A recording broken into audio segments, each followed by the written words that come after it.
we now today continue reading chapter Stepping Out from the book Emotional Agility. So we read till page 85 and we stopped at point letting go. So we resume reading from them. Letting go. With a receptive, open, broader view, we can hold our thoughts and emotions lightly, not be hooked on old stories and not prejudice new experiences as they come along. We can let go. Monica is married to a guy named David. They love each other deeply, but Monica has one gripe. Every day, her husband comes home from work and drops his coat on the floor.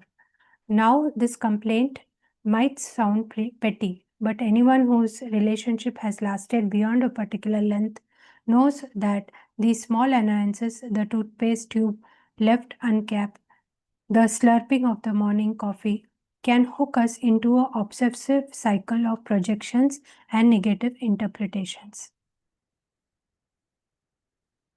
Trouble is, when we are hooked, that one dimension takes over.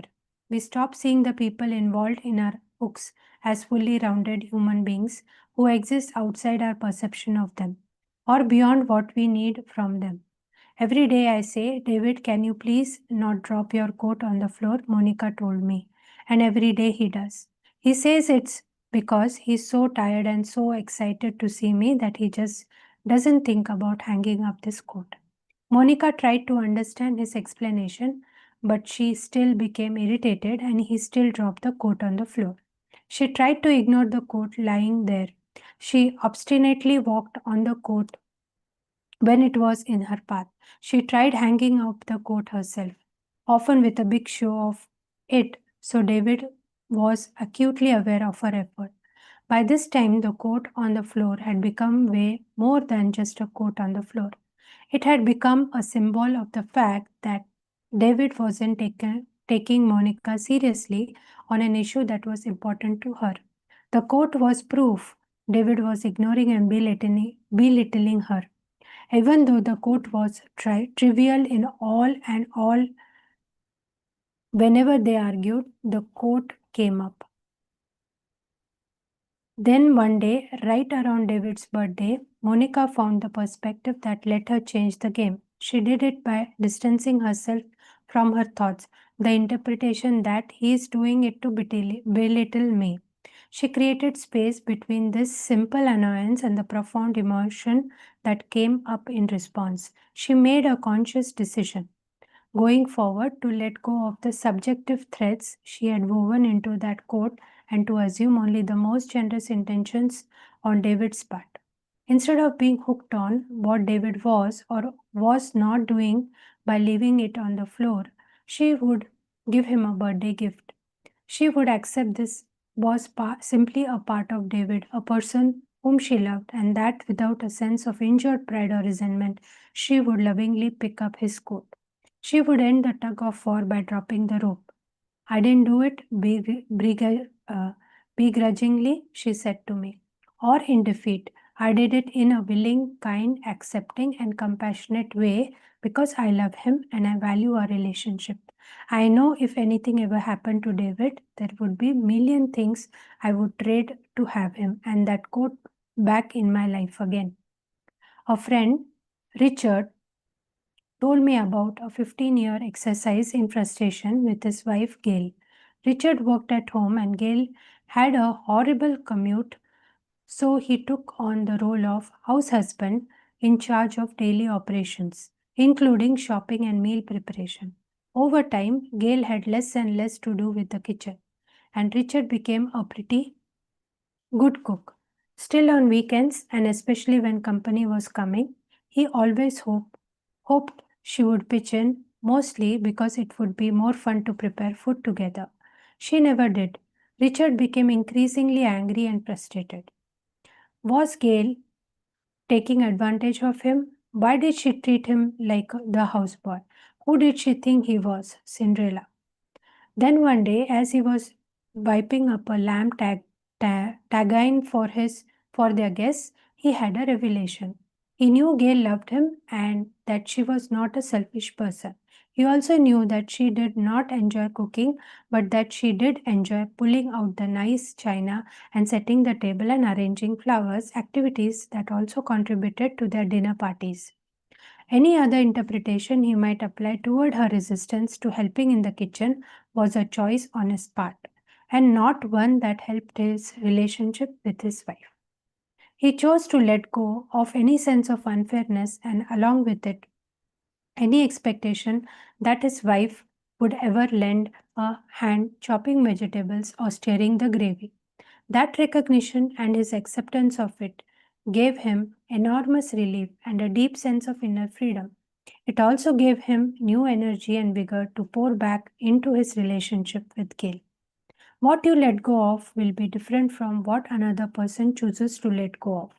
Sometimes it is letting go of a past experience, sometimes it means releasing an expectation or a relationship. Sometimes letting go means forgiving others, sometimes it means forgiving yourself. Just saying the words let go is enough to bring a sense of hope and relief. But those same words can bring up the anxiety that we will be left with nothing, that we have resigned ourselves to a hopeless situation. In truth, though, when we let go of that one thing, we are left with everything else. Clinging to that one small piece of emotional driftwood prevents us from feeling part of the dynamic system that is the universe itself. I have talked about the value of turning the telescope around to get a broader view. Astronauts take this broader view to its most literal extreme. They speak of the overview effect, the transformation that they experience after traveling deep into space and then glancing back to see our entire planet with all the rest of us and our problems, large and small, looking like a tiny blue beach ball floating in the blackness. That's stepping out to get a fresh perspective big time. One of the astronauts most associated with the overview effect is Edgar Mitchell, who was the lunar module pilot of Apollo 14 and in 1971 the sixth person to walk on the moon. Mitchell described his moment of epiphany this way. On the return trip home, gazing through the 240,000 miles of space towards the star and the planet from which I had come, I suddenly experienced the universe as intelligent, loving, harmonious. Not everyone will be able to embrace quite such a mystical vision, but for everyone, let it go can at least hold it lightly. And when that happens, the heart expands. This does not mean a passive resignation to fate, but rather a vital engagement with the way things actually are, unfiltered and undistorted by rigid mental lenses.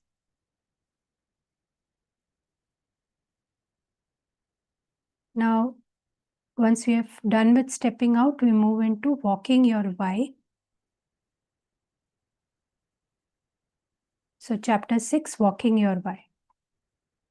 Tom Shadgay gave Jim Carrey his first big role in Ace Ventura, Pet Detective, and then went on to direct him in huge hits like Liar Liar and Bruce Almighty. He's also worked with Eddie Murphy, Robin Williams, Morgan Freeman, and Steve Carell. By the early 2000s, Shadya's movies had grossed more than $2 billion, and Shadya himself was worth more than $50 million. He owned a 17,000 square foot mansion in Los Angeles and a fleet of luxury cars, and he traveled in private jets. By most people's standards, he had achieved success in the super competitive movie business, but by his own standards, not so much. The lifestyle was fine, he wrote, but it certainly didn't deliver on the promise of elevating happiness. I simply found it all neutral and in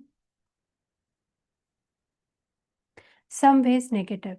And when I considered the needs of others, how others couldn't meet their basic needs for food, medicine, etc., it didn't feel right.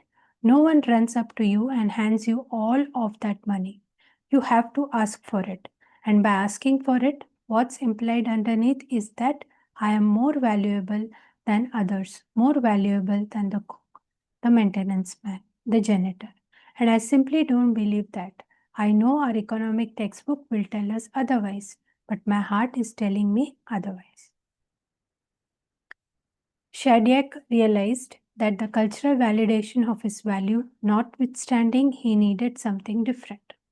So he sold his mansion and moved to smaller digs that, while by no means ascetic, felt more suitable for him. He began flying economy class on commercial airlines and riding his bike for local transportation. He became a lot choosier about his film projects and started donating money to organizations he believed in. Shadyak didn't renounce his material possessions altogether. He just winnowed them down until they had an appropriate place in his life. So he had more time and energy to devote to his true priorities. He also made sure that the choices he made were for him alone. I can judge no one, he said in an interview, and my path is different than someone else's. I haven't given up everything. I simply met myself at my needs.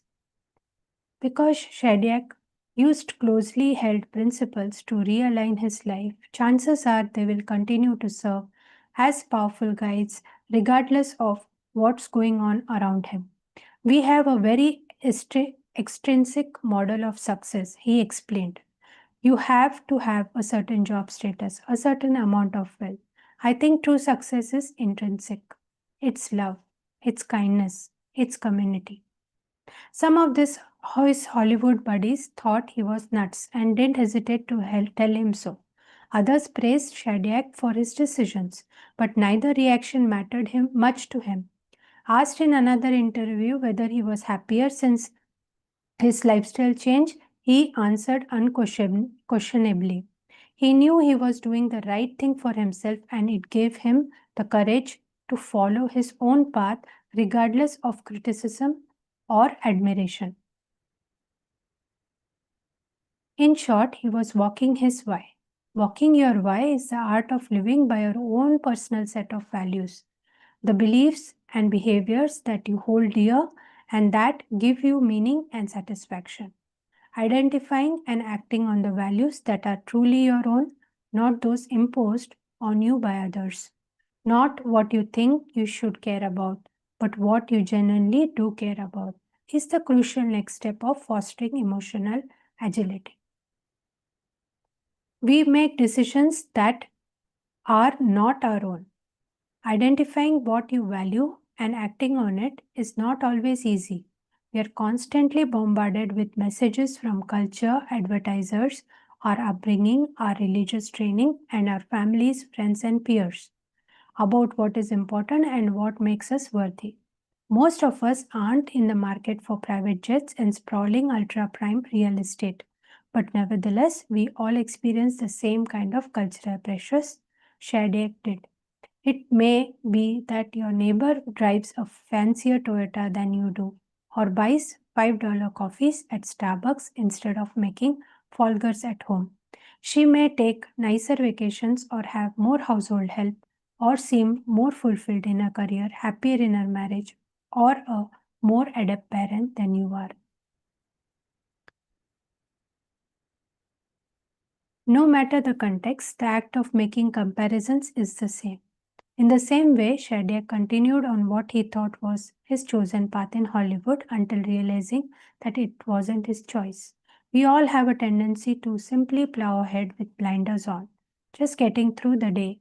If we need guidance, we look around to check out what other people are doing, mindlessly choosing all sorts of things that we have been told are universally keys to satisfaction, such as college education, home ownership, or having children. In fact, these are not for everyone. It's just a lot faster and is easier to follow what we see than to work it out for ourselves. Other people's actions and choices affect us more than we realize on every level through a fascinating phenomena called social contagion. If the term brings to mind a virus spreading through a population via seemingly random casual contact, that's exactly the idea. Studies show that certain behaviors really are like colds and flus. You can catch them from other people. Your risk of becoming obese increases with each obese person you come in contact with. Your chances of getting divorced, a decision you would think would be deeply personal and individual, are higher if other couples in your peer groups are also splitting up. And then things get really weird. Unlike infectious diseases, which tend to be transmitted from person to person, you can catch some behaviors from people you have never even come into contact with. One study found that couples are more likely to divorce not just when their friends do, but also when friends of their friends do. That's right. Your personal life can be affected by people you don't even know. That's even true of smaller decisions. A Stanford University marketing professor tracked more than 250,000 airline passengers and proved that you are a whopping 30% more likely to make a in-flight purchase if your seatmate does. When you are trapped in a plane with nowhere to go, that 30% can add up to a lot of bad films and snacks you could just as easily have done without. These kinds of choices are based on mindless decision making, an approach in which there is no space between impulse and action, thinker and thought, and where the herd instinct comes into play. Sometimes this behavior is okay. One more airplane movie isn't going to kill you. Sometimes it's even beneficial. If all your friends exercise regularly, you might be more likely to get off the couch. But make too many mindless autopilot decisions over the long haul, and eventually you will find yourself living what feels like somebody else's life, a life aligned with values you don't necessarily ascribe to. Not to mention that you might be carrying several extra pounds worth of in flight snacks you didn't really want and might have spent hours not reading books you had been planning to read, but somehow didn't have time for. As the Talking Heads song goes, and you may ask yourself, or well, how did I get here?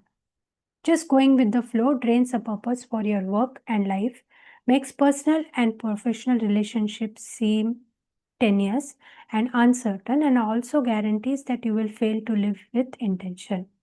All this means you may not accomplish things you would really like to accomplish.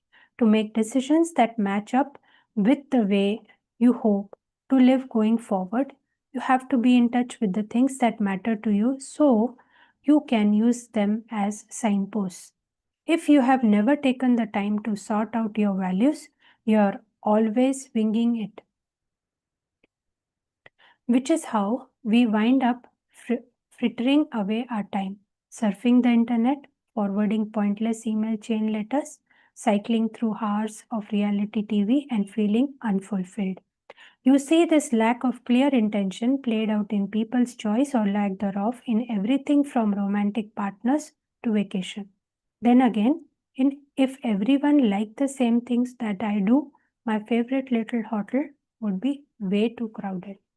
Not knowing your values doesn't always lead to autopilot decisions.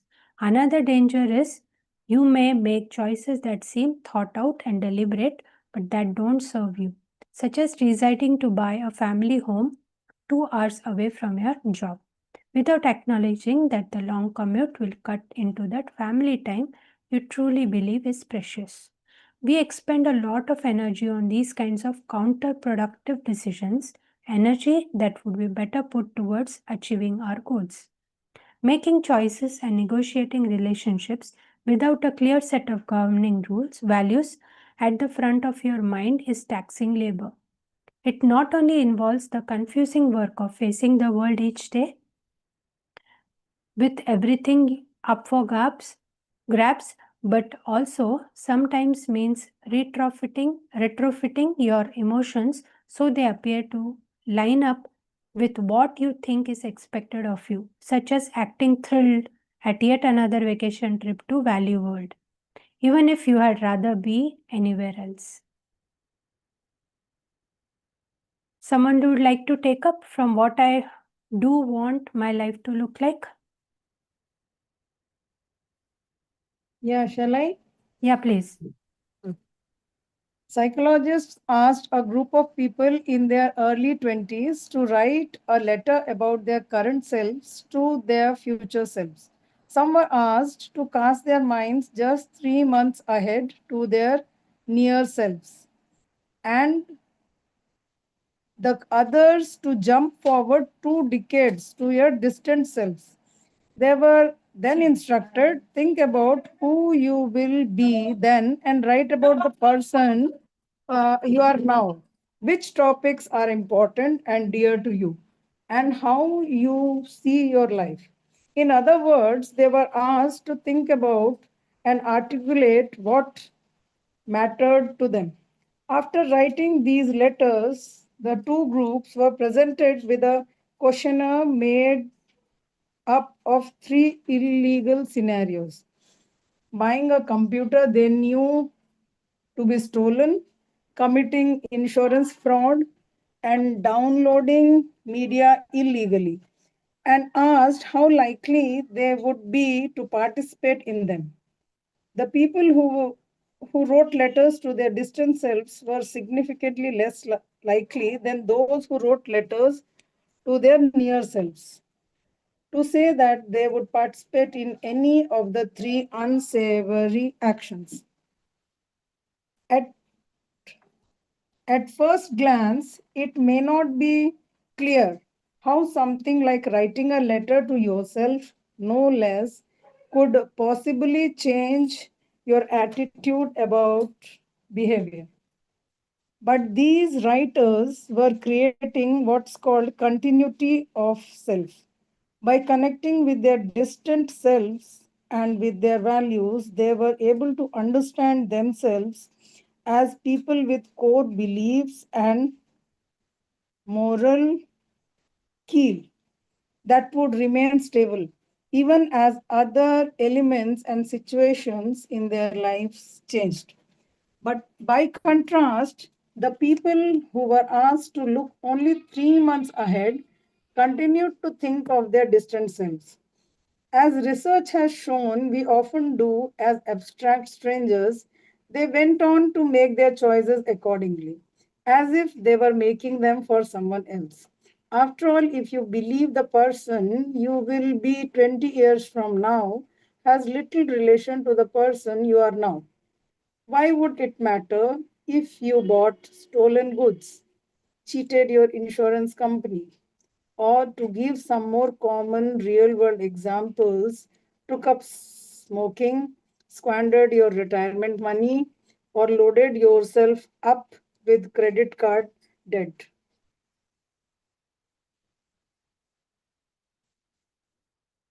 Creating continuity of self can both help to prevent bad choices and encourage good ones. In another experiment, college age participants were told to pretend they had just received $1,000 out of blue.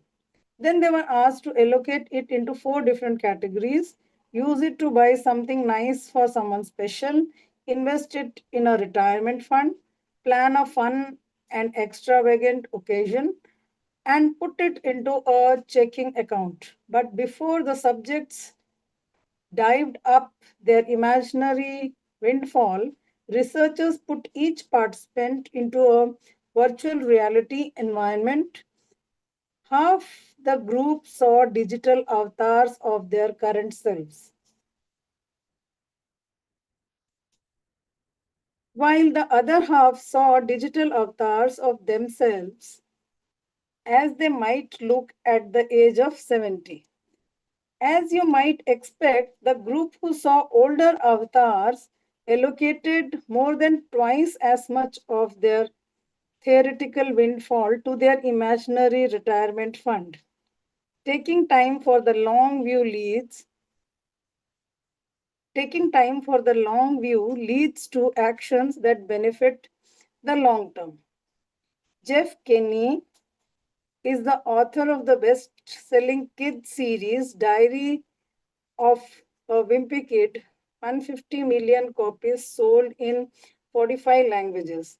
And while he is thrilled by the success of his work and plans to keep doing it, he also knows that this single creation isn't going to be enough to sustain him forever.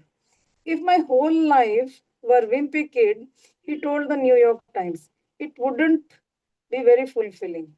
I don't want to be designing Wimpy Kid pillowcases for the rest of my life. By connecting with his future self, Kinney found the motivation to alter his plan to more fully align with his values. He opened a bookstore in his hometown where he occasionally teaches cartooning classes and works the odd shift at the cash register and in the cafe. For him, it's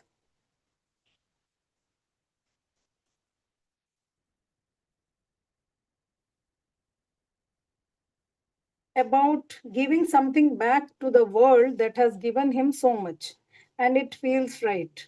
If one kid's life is changed because of this bookstore, he said, then the whole thing was worth it. Kinney, Kinney and Shadyac stories also illustrate a much bigger truth. If you know your own personal values and generally live by them, you are also likely to be controllable with who you are. Comfortable. Let me repeat. If you know your own personal values and generally live by them, you are also likely to be comfortable with who you are. You don't need to compare yourself with other people because you are a success by your own definition. Shadyac interprets success as living a life filled with love and community. Kenny interprets it by giving it as giving back. By their own standards, both men have made it big. Identifying your values. The word values can have a scolding Sunday school connotation that's pretty unappealing. It feels restrictive or punishing or worse.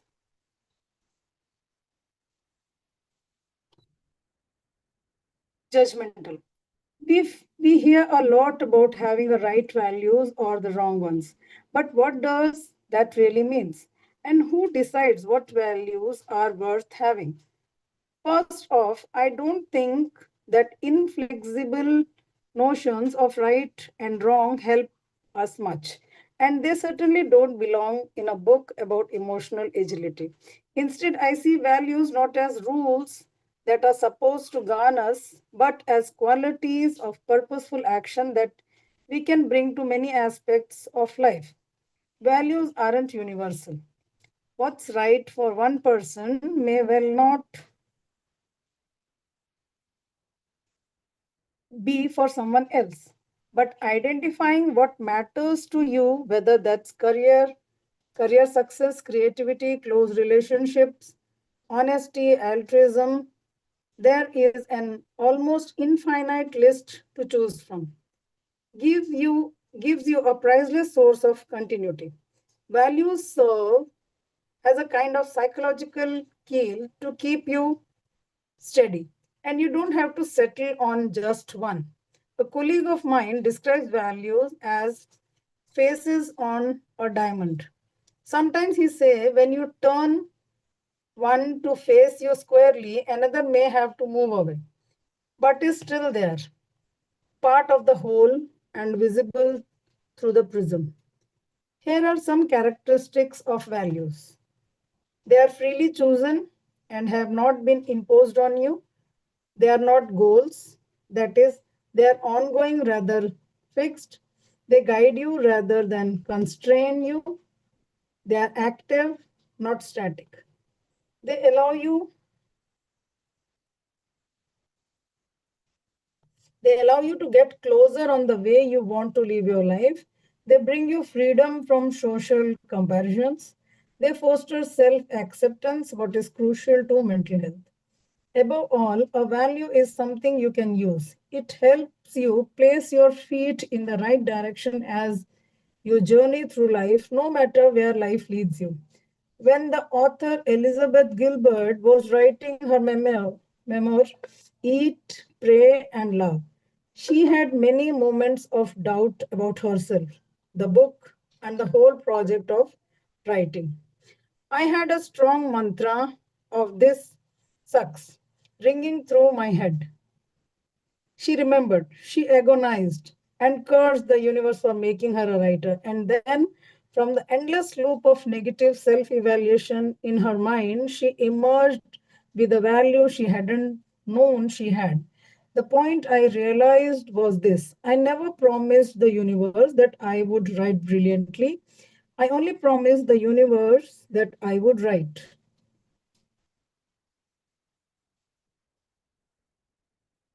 So I put my head down and sweated through it, as per my vows, by identifying and then staying true to her tenets of being a creator through writing, which was paramount to her. She finished her book.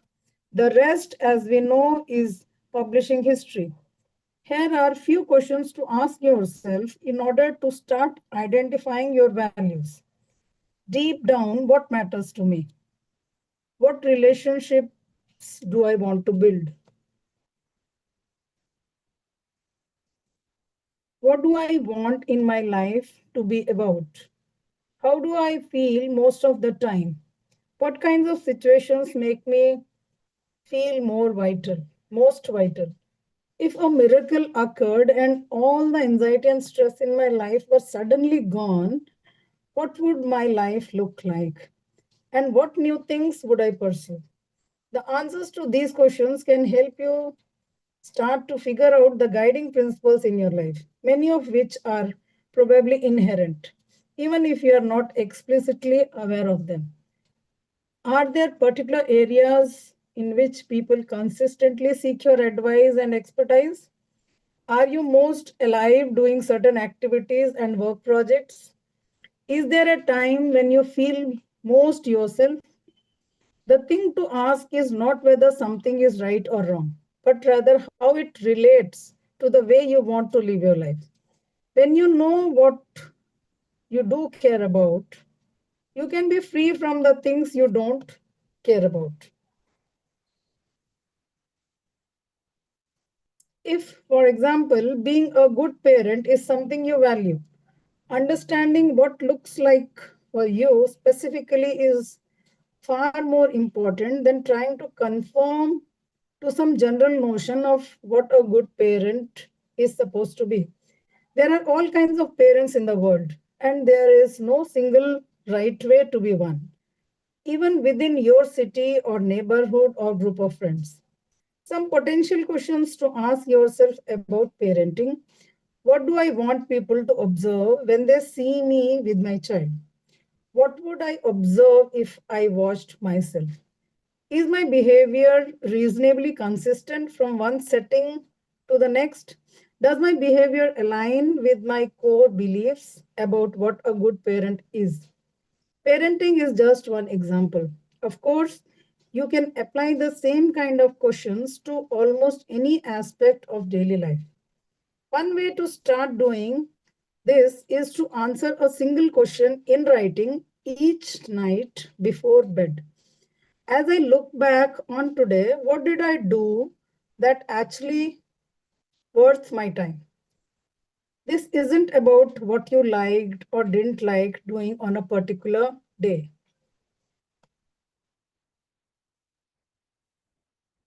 It's about what you found to be valuable. If you discover after a few weeks that you have very little to write down in answer to this question, press the issue another way by asking yourself, when you wake up each morning, if this were the last day on earth, how would I act to make it a great final day? For example, if you value your relationship with your wife, but you have gotten into the habit of not saying a real hello when she gets home after work, You might decide to stop whatever you are doing when she comes through the door and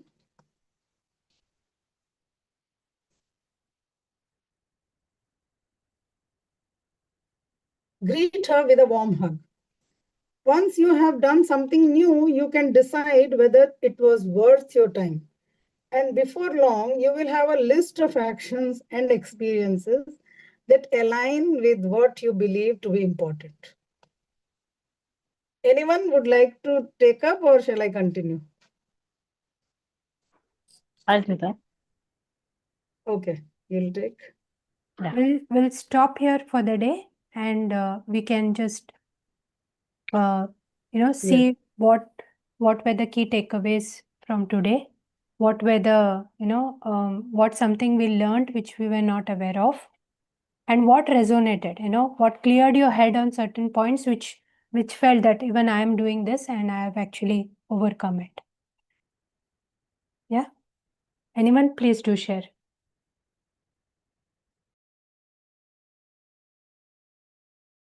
Yes, I love the part where the author is saying to have clarity about our values, which values we operate from, and having those values help you to stop comparing yourself from others. It can be neighbors, colleagues, friends, anyone. So I love that part, and I feel everyone should have. I have my values. We call it COH, code of honor, in many programs. So it was an exercise we were made to do. So I have my set of values to operate from. So this was my takeaway. Yeah, everyone should have, if you have not yet, yes, made it. Thank you.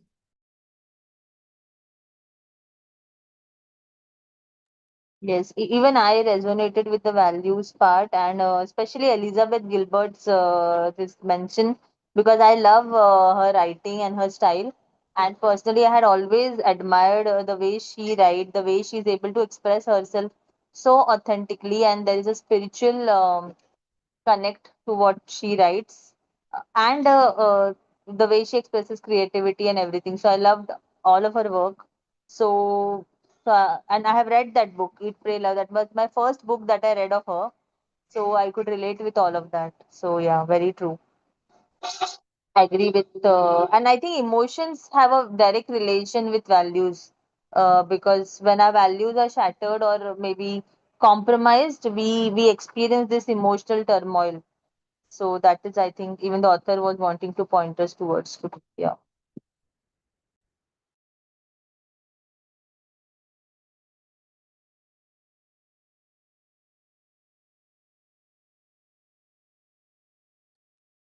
Anyone else? Yes, in the chapter it was mentioned extrinsic, extrinsic model of success and intrinsic model of success. That also talks about the values, that actually sometimes we get success that may be extrinsic, but we want something else. It may not resonate what we actually value.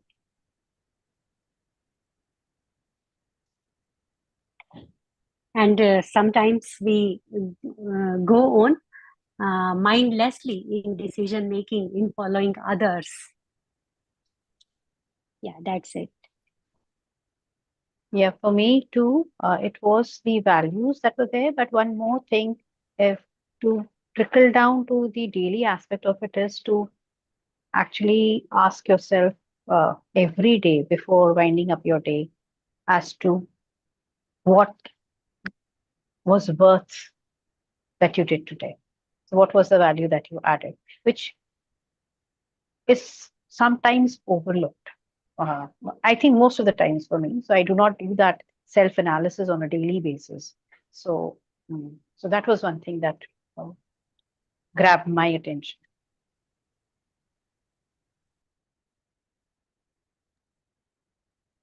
I just remembered of Milinji's card set, which he sometimes share on the group also, which is a value set. So it's basically a set of deck of cards which are just value names. So whichever maybe you pick that you need to be focused on today, something like that. That is how I take it. So I like that his shares also. So I just remembered of that. Yeah, thanks, Mansi, for that. Your this thing takeaway from that daily cards. For me, today's session or yesterday's session, this book nicely gives us the simple techniques. The beauty of all these techniques is, whichever the techniques mentioned in this book, even if you take the external EFT or Honopono and all that, those looks very simple, but the real thing there is the consistency. Just now somebody said that yes, every day you need to look at your purpose. It is not just writing a paragraph, but going through this exercise on daily basis, and adhere to the practices whatever we commit to ourselves. So it is not something external, but what you do with your time to achieve those values or whatever we written as a goal. So yeah, so definitely I need a second read on this thing and work on myself. And the example at the beginning, I joined a little bit 10-15 minutes late, but the example he shared about the producer who made million or billions in this thing, I really love those examples. As such, I seen the documentary, the owner of the Playboy magazine. He is also very rich. The lavish and the abundant. Normally, in abundance videos and all that, they show this Ferrari and Lamborghini and those type of life, which I always fascinated. But when like in this example, the person, even if he is rich, he has a totally different perspective, seeing the money, seeing the abundance and perspective, which is really the nice example author has given. So I really love that example. And there are such people, they are famous, like Warner Buffett, Steve Jobs, or the Microsoft head. They live their life very simple life. So yeah, so when I read about them and all that, it always, or Ratan Tata, all those big and famous people, monetary wise, they are successful in world eyes, but the way they live their life is really simple. So it's always question for me, how they can be so humble. And so like when I came to know that Microsoft had Bill Gates, he still do the knitting, or household stuff. Infosys head, he also do the household stuff, Murthy. So when I read about them, it keep you, keep I keep myself down, saying that, and yes, you see exactly the opposite type of people also this thing. So it always this to keep this kind of the big example in front of you, that how humbly they, humble way they live their life. So monetary and this external materially, this thing is not just a success of definition of a success, but these people, they do their life, how they do live their life. That is something I said as an example in front of me. And yeah, this type of books really helps, to come up with these examples, and we go through it, we understand it, that money is not everything, finance is not everything, there are lots of other aspects of the life. And yes, an author gives the blueprint, how to do about it, how to set your purpose, all those things. So really loving all these sessions. Thank you everyone. Thank you.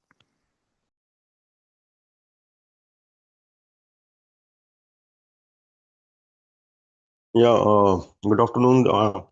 See, I just want to add, that see, to have that emotional agility, stability, maturity, and so many things like that, it cannot happen without the coherence of mind, right? Because the real power comes from heart, and if we are doing anything in everyday act of life, that is aligned with the feeling of your heart, your true desire. So whenever we are doing something, just putting a hand on our heart and just asking ourselves, like, is it aligned to my real purpose of life? Is it making me fully happy? Like, is it aligned with my why factor? So, so the real power inside us is a coherence of our heart and mind.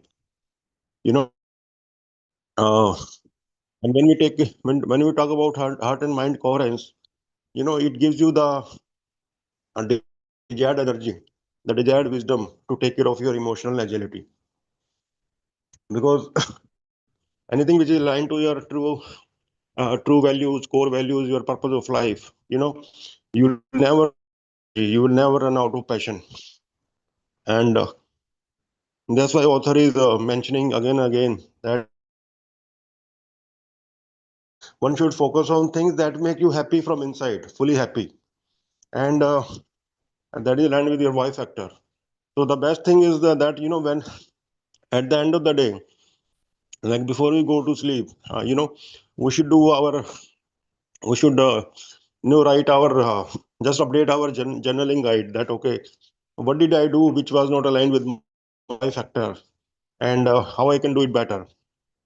So what is happening is nowadays, the days are getting bigger and the years are getting shorter. What I mean to say is that if I'm not doing anything, something which is not happy, which is not making us happy, like not doing the work that we love to do, and not taking care of ourselves, our health, emotional stability, and things like that. So what happen is, that we don't find the interest and we don't find the passion throughout the day, and the day become very long. We just think, okay, 6 bajenge and we are done with the day, right? So but if everything is aligned with your true purpose, like what matters to you, what makes you truly happy, right? Not to just focusing on the material things. I think we can have far better, keep that passion of living a good life, and if we're not doing that, basically we are just drifting away with life, and we are just waiting for the day to happen, and just uh, like end our day and just wait for the things like that, and slowly we are drifting our years of life. And so many people say, right, that अब फिर दिवाली आ गई, फिर होली आ गई. Time is running so fast, and when we say, oh, it is coming again, it means we have not spent the entire day, entire year, right? We are just drifting away with the flow of life, like not focusing on the true purpose, not focusing on the true values.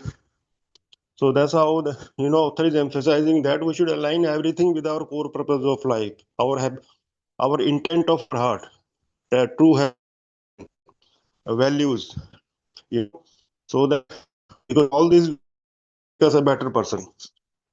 So I think all these thoughts, and connecting everything with the Y factor, and doing journaling at the end of the day, what did I, how I can do it better, where I spend my time, where I should not be spending.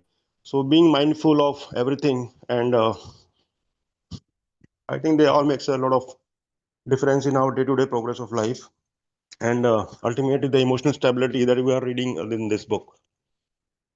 Yeah, I think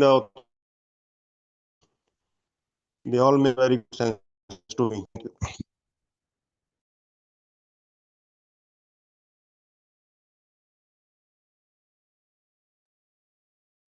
Okay, thanks Manishi, thanks Milind, thanks Sunita. Who else? Thanks Mansi also. Any other sharing that you have for today?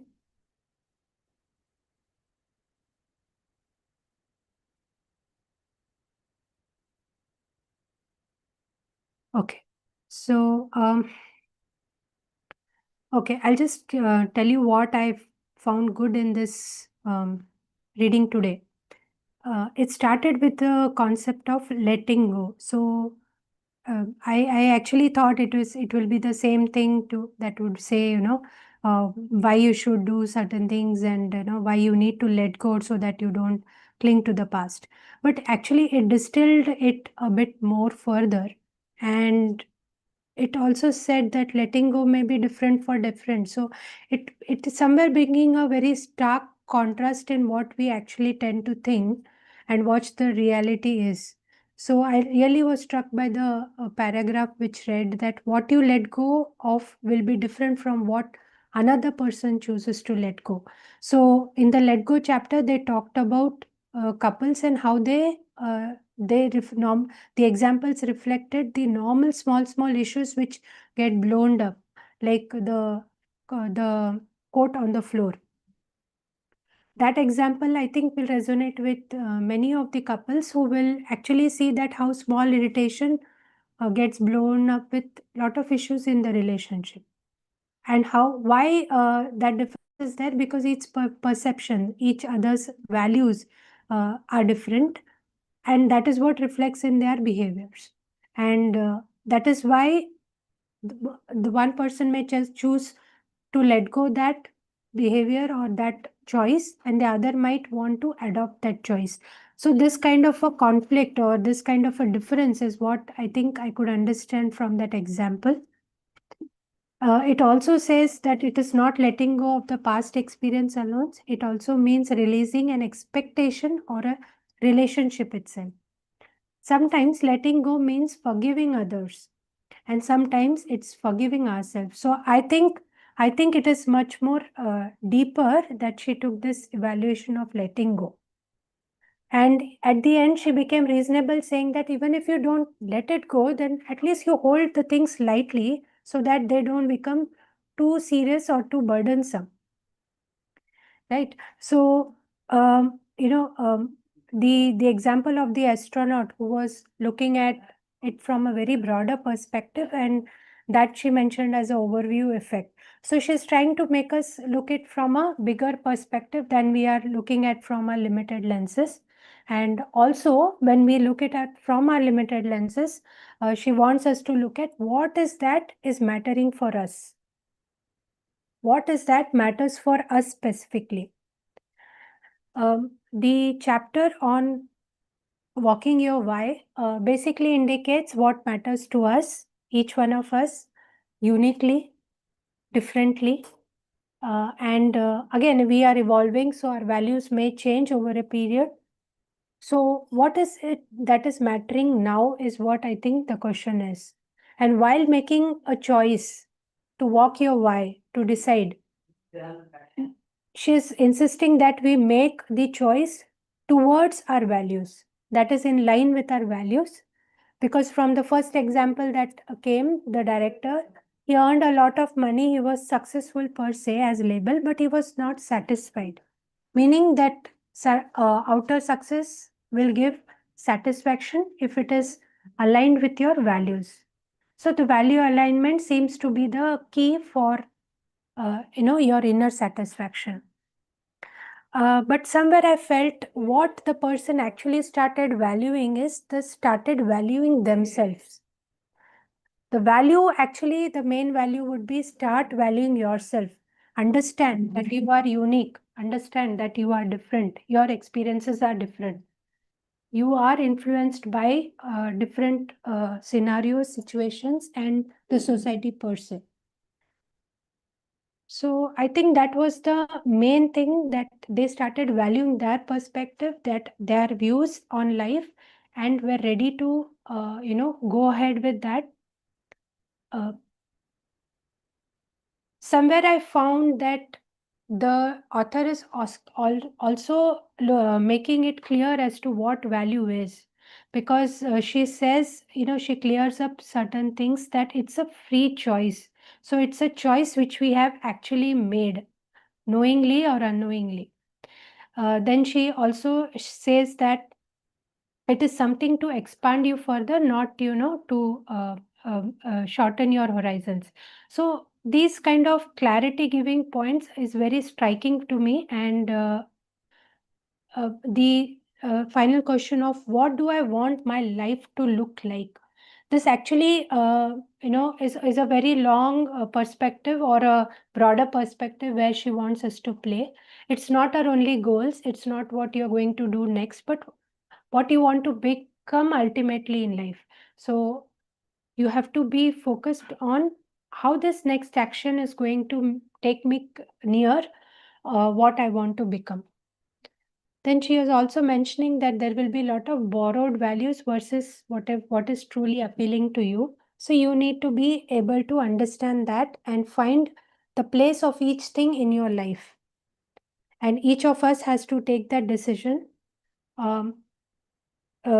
She also says that there is nothing good or bad per se, and there is no bad or good choices. From the place we are, from the place that we have in experience, we can just look at what is the next best choice we can make. But while making that, let's make the value as the basis of our choice. Let it show us direction. The closing paragraphs were talked about, making a micro change in your habit, which will actually stand for your value. So if you are now being very conscious that this is the value I have to uphold, so what is one small thing that you can do to live in line with your value? So it is a gentle nudge to walk your why, to understand your why first, and then walk your why, so that it is more satisfying. As I stated earlier, it starts from valuing yourself, valuing the precious opportunity life has given us. It also needs courage. It also shows the reality in life that choices have to be made, and choices may not be easy, so values will drive that. Sometimes you might have to prioritize certain values over the others. And most importantly, the tone of the reading today was self-compassion has to back this so that you can walk your why. Otherwise, self-criticism will drown all the effect of your alignment of why, and it will make the experience again a bit, uneasy. So this is my takeaway from the chapter today. Any further additions anyone has? Anything to add? Yeah, I just want to add one more thing. As you rightly said, that you have to let go certain things in life. So, it all correlates to life is always two step up, one step down. So, we can't expect life to be perfect. We should always nothing is perfect. Nobody is perfect. It's just that you can do your best and live a happy life. That should be the mindset we should have. And we cannot expect the other person also to be perfect. You know, it's just like good times will test you and the bad times will teach you, right? So if we become success in something, if we can't hold that success, the success will step away. So just like it success will test your temperament, your agility, and so many other things. And the failure will teach you, give you the shiksha. It will give you the education, the learning, so that you can do the same task in a better way and become successful. So it's just like in nutshell, right? Life is two step up and one step down. So we should be ready for all good and bad experiences, and nobody is perfect, and we should appreciate, compassionate each other values, and have a good communication, focus on each other core values, understand each other, and focus on doing best to ourselves and others. Yeah, thank you. Okay, today actually, again, we had want of time, but I had thought of two activities. One is we can list our 5 to 10 key values that we have. We want in life, we can. So I will share maybe a link in the group, and you can from that link choose whatever 10, 12 values you want to focus in the coming days, or you always already feel that you are already following that, and that's the value. Now while choosing, let's be mindful that it should be values which you are drawn, which you actually feel a pull towards, and not the values which you think you should have, right? So let's be very a bit more focused when we do this exercise, so that we can truly live with that by incorporating it in our lives. So this I will post in the link, I'll post in the group, and you all can just check, and let's do a self evaluation there and keep the learnings at our end. Next, I wanted to put forth that how we relate to whatever we discussed in this book so far, and the scene in Kurukshetra where Arjuna is in a dilemma over the war, that whether he wants to fight it or what should he do as a Kshatriya, and what is his dharma versus the relations that stand across and which may be slain by him during the war. So he is in a dilemma. He's not able to make a choice. So any thoughts as to how we can connect the book on values aspect per se, and how do you think it can resonate or be similar to what the situation of the Kurukshetra war, where Arjun stands in a dilemma, and after that Krishna seems to answer that, and that's why we got the book Bhagavad Gita, where many answers have come out for us in different ways. Yeah, any thoughts on that? Yeah, actually, Krishna told him to focus on the truth of life, his karma of life, right? Not to be, get distracted by relationship and things like that. So, whatever our core values are, our dharma of life is beyond people, beyond relationships. It's like truth of life, your dharma towards life, doing good towards the universe, the society, not just focus on yourself or limiting your thoughts to just to yourself and things like that. So his main focus was karma of life, truth, and to rise himself as per the truth, as per his value, core value of life, basically, dharma of life. Yeah, thank you. Okay, anyone else?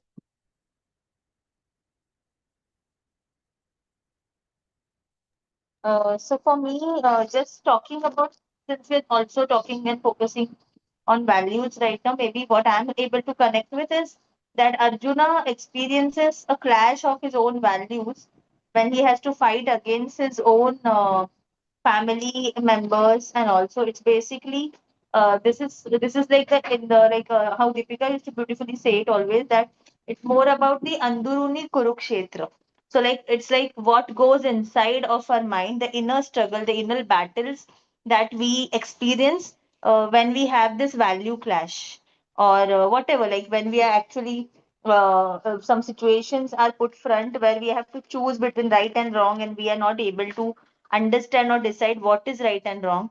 So that kind of situations is what I can just think of and um connect that with as of now.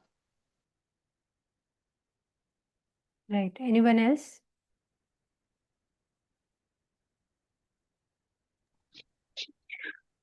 So I've just joined today for this session, but from my perspective, if I want to link whatever I know and understand from the Mahabharata and with the values that a person is governed by. Um, so it was a struggle that Arjuna was facing as to what was expected of him, um, which was considered right and correct action that he should be taking in the situation that was dealt to, and vis-a-vis what he personally thought, or the kind of weightage that he gave to his personal relationships and his obligation as a member of the family. So that is where I would link this today's context also, as to what was expected and what his personal internal values were with regard to the situation that he was dealing with in when he was confronted with the fact that he had to take uh, wage war against his own family members for what was considered to be a right position, and yet he did not personally think that it was correct or the right thing to do. Right. So what I understand you're saying is Arjun had these values, but he was in a fix to prioritize which to give, and for the clarity which Krishna might have brought into the entire matter, because Arjuna was looking only from a narrow perspective, while there were a lot of other things at stake. And maybe Krishna only could understand the larger impact of this battle, which will have on the humankind. Right? Right. Yeah. So he was basically concerned with his personal internal value system, and was not looking at the picture of the greater good, that whatever he thought was wrong would actually achieve. Right. Thanks, Sunita. Anybody else? Yes, same.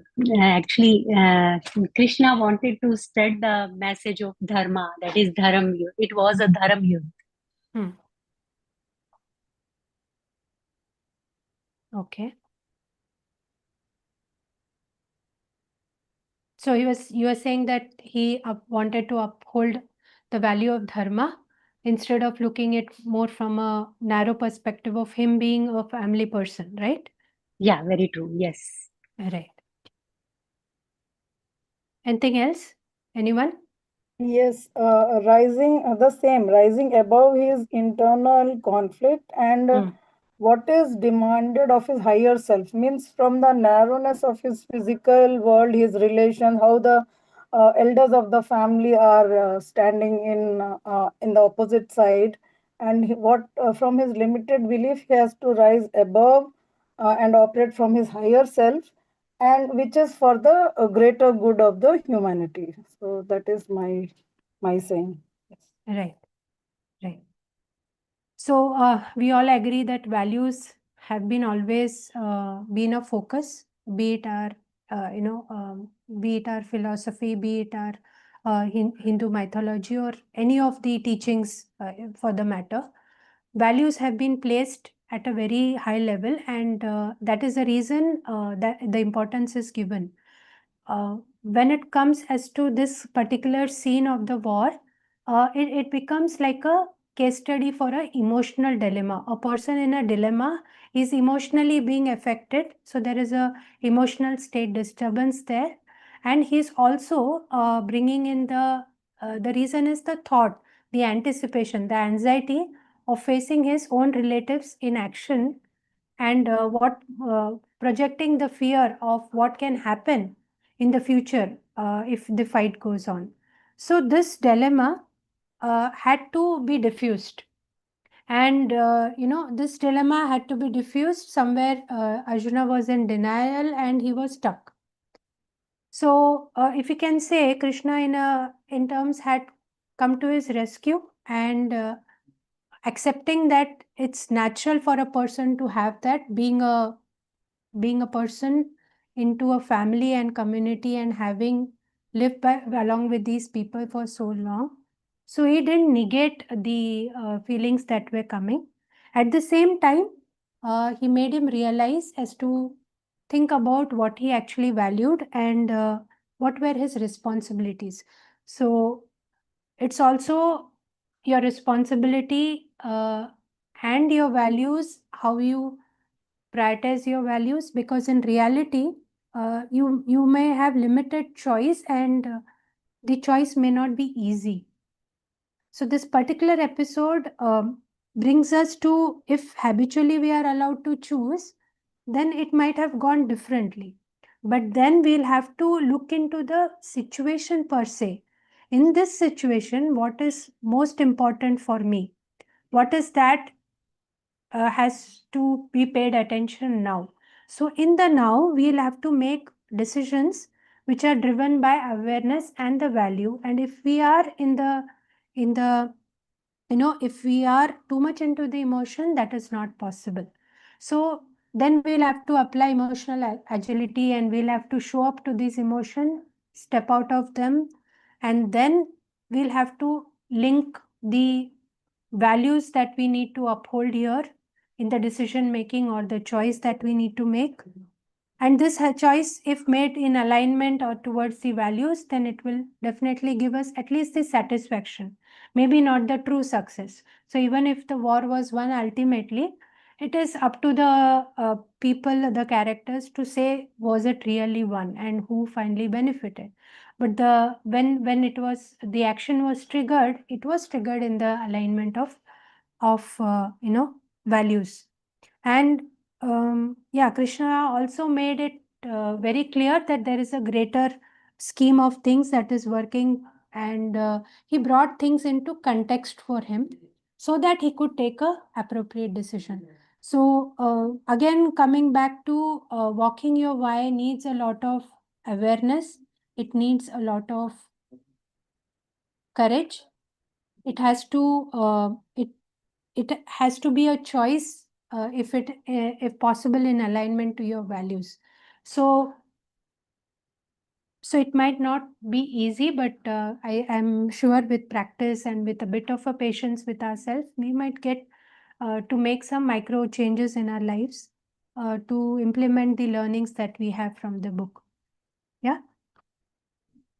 And yeah, anything anyone wants to add on here? Any feedback on the book so far? Any learnings they have incorporated in their lives and it has worked well? Any sharing on that?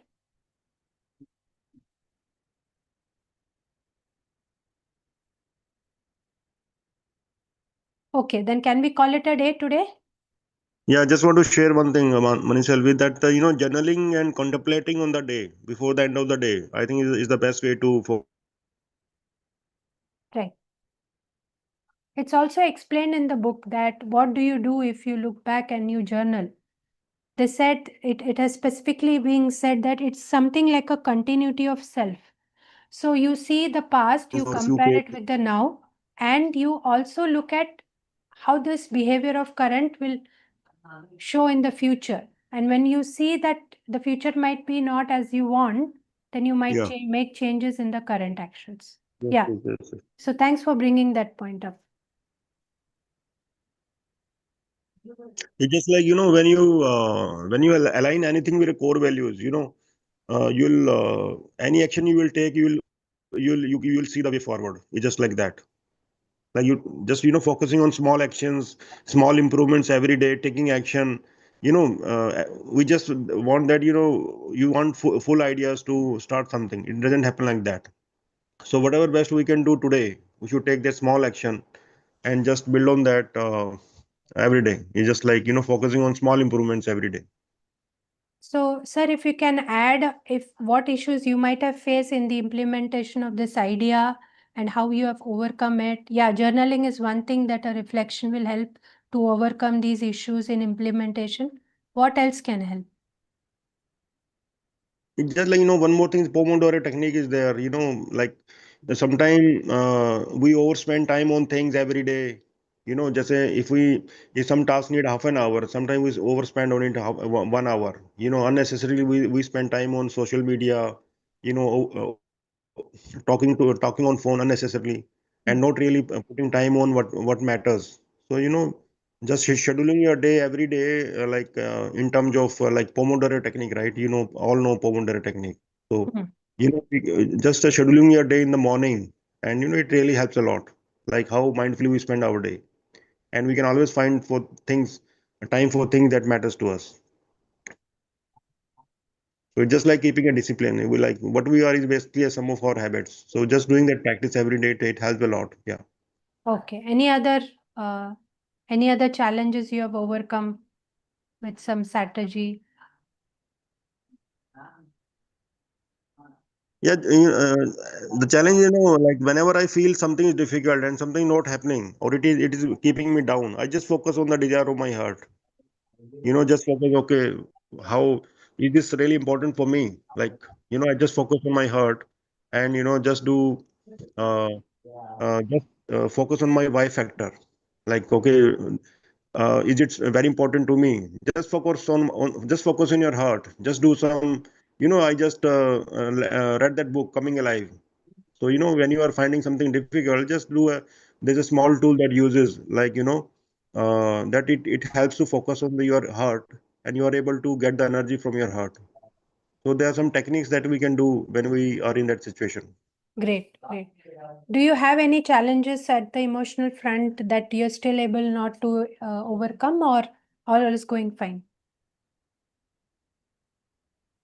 It's not only for Manishi, anybody else who wants to take up this? What other challenges at the emotional level they are facing and how they have overcome or still in the process? Anyone? Fine. I'll just tell my experience. I tried to implement whatever the book says. It's a bit still difficult for me, so I'm giving a bit of time to myself to implement it. Yes, the awareness has risen, and the awareness has come from not perfection but a reasonability that there will be issues, you'll fall back, but the rising will be faster, I guess. So yeah, so I think my emotional agility to some extent is better, at least the overall understanding, and some myths built around it were shattered by this book. And I hope by the end of the book, I make a bit more progress on this, because observing the emotion during the time is quite a challenge. And, we'll have to, I think I'll have to practice it a bit more, and then I'll have to see how this really benefits. Yeah. So thanks everyone for your time. So if there are no other inputs, we will wind up for the day and we'll meet up tomorrow. Yeah. So tomorrow, hopefully we finish the chapter. Manisalvi, I have one question. As you said, what did you, like you said that you are able to make some improvements that you are not able to do it before. Like, can you give an example, like anything which is most like priority for you, like you are able to make a good change in yourself? Yeah, see, because the way I was looking at comparison, and when I actually sat and did this exercises of what is important for me, then I could understand that there is lot of frustration which goes into, and which are very minor, but it drains your energy. So I felt these small energy drainers during the day, getting frustrated on people, Once you start noticing that withering of that effect is faster rather than you sitting in that emotion for long. So that is the thing which I could note as a change, that I am watching my thoughts or I'm watching my emotions. So that is, I think, the first step to diffuse. So automatically the diffusion happens, and I don't have to take drastic steps. But again, there has not been such emotional challenge that I've felt, in past 1 week or so when we have started reading the book. But there are these subtle changes where I'm easily able to let go on things, where I'm trying to at least be more aware of what I'm feeling, what I'm thinking. So the awareness has definitely increased. So has the energy charge of the emotions have come down. I feel I'm more focused, and then I think what is important. So I keep telling me what is important now that I need to do next. So the focus is again coming back to the present.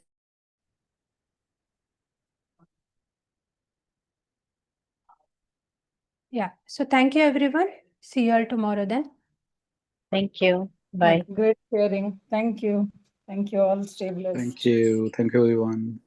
Thank you, Manisalvi. Thank you, everyone. Thank you. Thank you, everyone.